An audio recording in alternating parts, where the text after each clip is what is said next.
Hey guys, my name is Lisa and my husband and I are foster parents to a sibling group of 3, and I make weekly videos about foster care, so make sure to subscribe if you are not already. If you've been keeping up with our last couple of videos, you realize that it's just been a little bit nuts around here, and so I just wanted to take today to talk about something fun, which is out-of-state travel.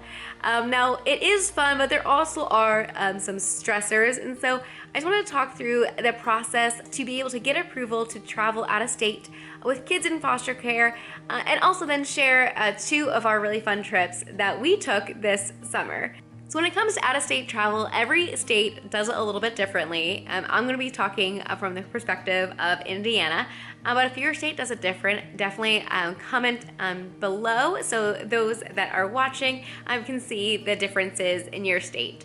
So in Indiana, when you are traveling out of state and you want to take your foster kiddos with you, first step is to reach out to your caseworker, your family case manager, and just say, hey, these are the dates we are traveling. This is the address of where we are planning on staying, and can you check in with parents to see if that works. Now the caseworker is going to go to the parents and say, hey, this is when placement is thinking about traveling, and the bio parents have the right to say yes or no. Now if they say yes, you're all done and you're all approved for travel.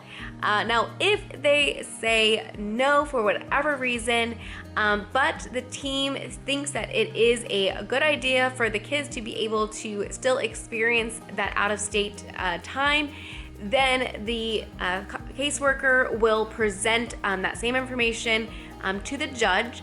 And the judge will look at it and make a decision on whether that child can travel with you or not. Now in 19 months, we have traveled out of state 6 times, and every time it was the judge who did sign off and say we were good to travel. Now, it was stressful a couple of times, especially around Christmas. I think I waited maybe a month and a half before the travel to reach out to our family case manager, which is a little bit tight. Honestly, the sooner you know, the better. I thought she wouldn't want it super far in advance, but around Christmas, a lot of people are asking for travel requests, and then you have the holidays and they're taking breaks and everything. So we did not get approval for that one until 16 hours before we were set to go. So that was a little bit stressful. So what I did this summer is I said, hey, we have 3 out-of-state travel trips, coming up. Do you want me to send you an individual email? And she's like, just send them all at once. So I did. I sent, we had 2 in July, and we have actually 1 coming up here in August. And I sent all 3 at once at, I think, the end of April even. And by the beginning of May, all of them were approved. So it was so nice going into the summer knowing it was already approved. So that definitely took a lot of stress out of it. Now, some of the reasons I've heard that the judge may not approve travel is if you're trying to travel when it's school time. DCS is very serious about children's education, as they should be. So I think that's kind of on a case-by-case basis. Now, I do remember we were in Minnesota visiting Peter's family last summer, and a family we know up there who fosters, they said, oh my goodness, you were traveling out of state, how did you do that with the kids?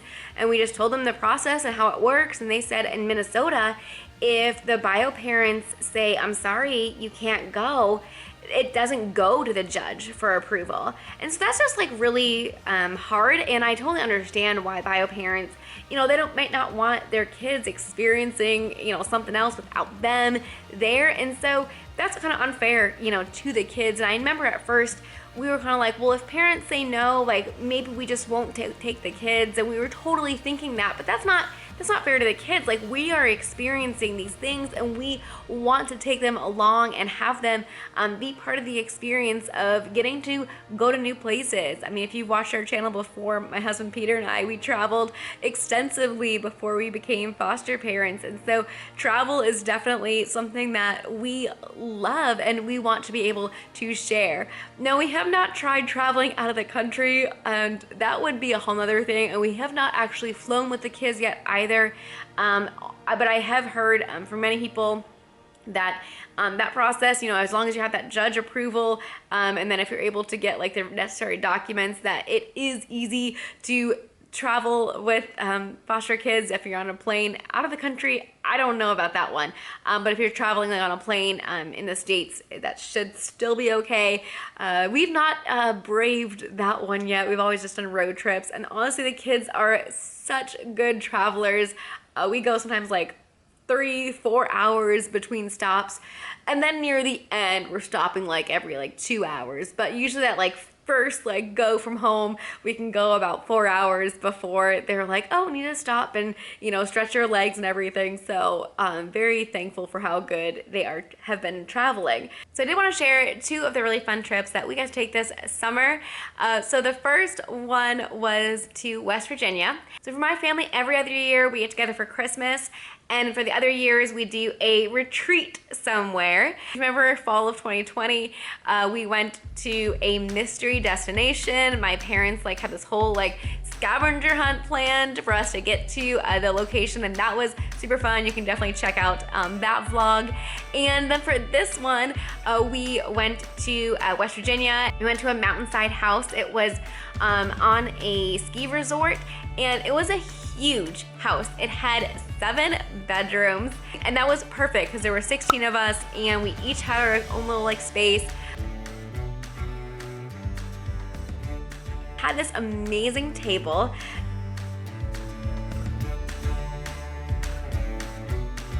It even had a secret loft area, which was super cool.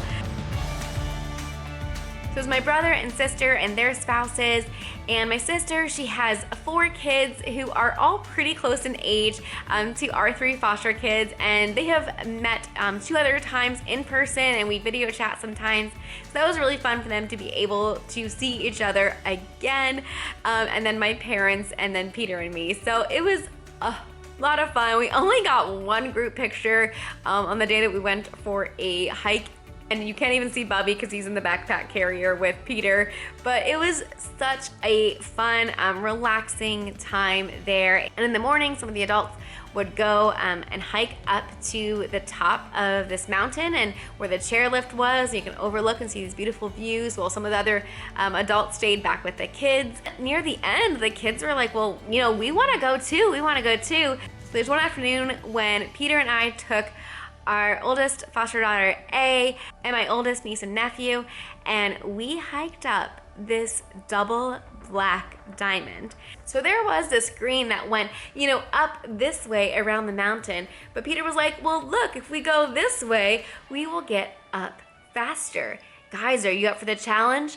And of course, they're like, oh, a shortcut, okay. Well, this was crazy. I have never skied down a double black diamond. I have skied down black in Colorado, so maybe that's a double black diamond in West Virginia. I don't know. This was pretty steep. We are going sometimes straight up, and we are hanging on to even the grass blades to not lose our balance and stumble backwards.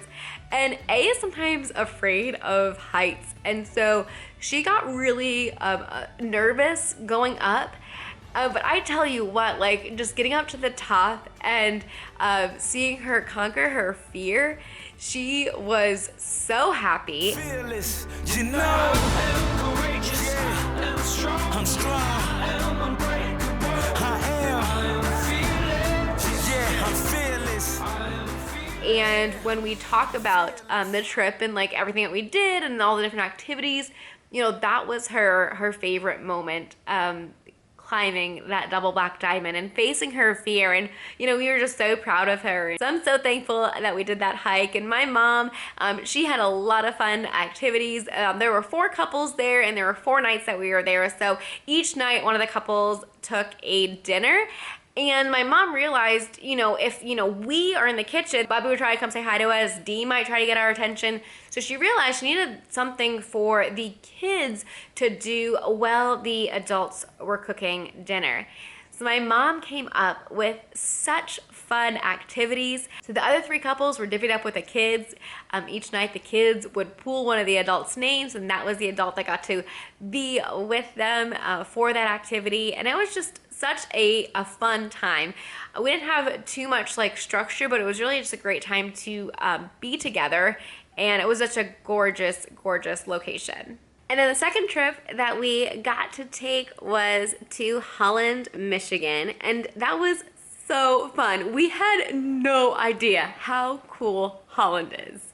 The main reason we wanted to go there is because there is a new Focus on the Family Christian bookstore that just opened up. I used to actually work at the one in Colorado Springs, and so I was excited to check this one out. And then while we were there, we wanted to go to Lake Michigan, and so the kids were super excited to go to the beach. So we bought stuff to make sandcastles with, we bought boogie boards, we had a beach umbrella, we even made sure that we got some more beach towels. So we were all set. It was crazy, packing everything onto the beach. I took Bubby's stroller on the beach, and they had this like really nice like walkway, which was great. But then we got to like the sand part, and I just like pushed it through. Oh my goodness, pushing a stroller through sand, not recommended. It was so hard. And Peter was like, why did you do this? I was like, well, it was easy because he had just woken up from his nap. So I had stayed behind with Bubby while he was napping, and Peter started with the girls. And then later, Dee needed her nap, and so I went back in the car. So I was in the car or like under the shade of the umbrella for most of the time. We were actually at the beach for 5 hours and did not reapply sunscreen, and so Peter's back was burned and A got a little bit burned as well. I remember at one point I was like yelling out to A as she was taking the boogie board to go and catch some waves, and I said, hey, can you turn around for a picture? And she was like, Lisa, I don't have time for pictures, and she kept on going. It was so funny, but it was so much fun. And then we even went to the tunnel park, and that one was really nice as well. You did have to climb down a lot of stairs, so not really good if you have a bunch of stuff, but the kids had so much fun going up and down the sand dunes. We were only there for about an hour, and then we crashed hard at the hotel. I think Peter even went to sleep at like 8:30. He was like, I am done for the day. Those are the only 2 things we really had planned, but then when we were there, we saw a brochure for Dutch Village, and oh my goodness, that is such a cute little like amusement park. So they have a couple of rides, but it's set up mostly like a Dutch village, and you have like this like canal that goes through and these little like Dutch houses, and a lot of the workers there are wearing these wooden shoes, and it was just so fun. We got to learn how wooden shoes are made and why the Dutch originally started making wooden shoes, and that was because the cows had got sick and there was a shortage of leather, and so they needed to figure out something else, and so they had a lot of wood in Holland, and so they made these wooden shoes. And it was so cool to learn the history and to share that with the girls, and the girls each got to make a stroopwafel. So good. So that was definitely, I think, the highlight of the trip was this Dutch village. So those are the 2 trips that we've already taken this summer. So yeah, when you're asking for out-of-state travel, my tips are just to make sure to ask well in advance. And if you happen to get like, placed with a child, but you have this trip already planned, get it in ASAP. And if you're not able to get approval for that child to travel, then they do offer a respite for foster families. So you just check with your agency and say, hey, like I'm gonna need respite. And so respite families, they are somebody who have gone through the same like classes as for foster parents, and they are set up just to be able to watch kids, to give foster families a break, or say like it's the week before a family vacation and you get placed with a child and you may not have enough time to get approval for that child to come with you. Then respite families are set up for that, to be able to watch that child for that time. So I hope that this video was helpful and also entertaining to see some of the fun that we got to do this summer. Thanks for watching. Make sure to subscribe if you are not already, and we'll see you in the next video. Bye guys. Yeah, I wanna take you with me. Where do you wanna go? Imagine the places we'll see.